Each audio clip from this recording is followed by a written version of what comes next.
Kita semua tahu dalam dunia ekonomi ada istilah economic boom dan economic bust. Dalam rumah tangga, economic boom ketika cicilan rumah lunas, cicilan kendaraan lunas, suami istri punya pendapatan di atas biaya rutin sehari-hari, lalu mereka membangun rumah kos-kosan. Dari kelebihan uang bulanan bisa nyicil pinjaman buat membangun kos-kosan. Apalagi kos-kosan 40 kamar tersebut terisi penuh. Uang mereka bukan kepakai tapi malah bisa menabung. Ekonomi bust di rumah tangga adalah cicilan rumah dan kendaraan masih panjang, istri tidak bekerja, suami kena PHK, lalu membangun rumah kos-kosan dengan jaminan aset yang ada di refinance dan di stretch tenornya dipanjangin. Ini langsung membuat pendapatan habis kepakai di berbagai cicilan dan kebutuhan harian. Sekarang kita lihat Indonesia, posisinya economic bust, aku economic boom Indonesia ini. 3 tahun yang lalu di mana posisinya? APBN defisit berhutang atau APBN-nya surplus? Kalau sekarang bagaimana? Defisitnya bertambah besar sejak 2017, 2018, 2019 atau mengecil defisitnya?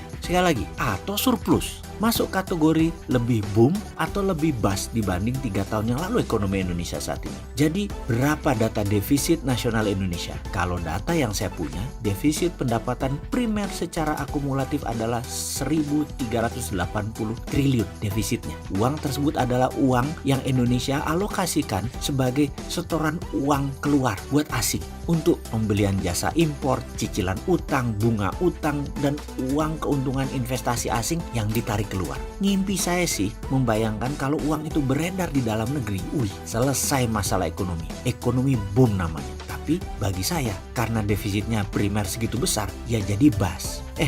Maaf, saya nggak bilang ekonomi bust terus membangun etalase infrastruktur malah membuat lebih bust loh ya. Ini proyek nasional, ini harus disepakati dan ini harus kita dukung. Cuman caranya jangan pakai pinjam. Setuju nggak? Caranya jangan pakai BUMN. Sekali lagi, saya cuman protes mengapa masih miring ke Cina cari utangan dan investasi langsungnya negara asing itu Cina juga. Dan juga masih juga pakai BUMNisasi strateginya. Ditambah lagi dunia investasi tadi, yaitu khususnya dunia investasi Cina, itu di bawah Menko Saurus yang saya anggap nggak paham manajemen bernegara. Dia itu mikirnya ekonomi mikro dibawa ke makro. Maaf loh ya, saya masih menganggap orang ini liabilities atau beban buat negara sekarang.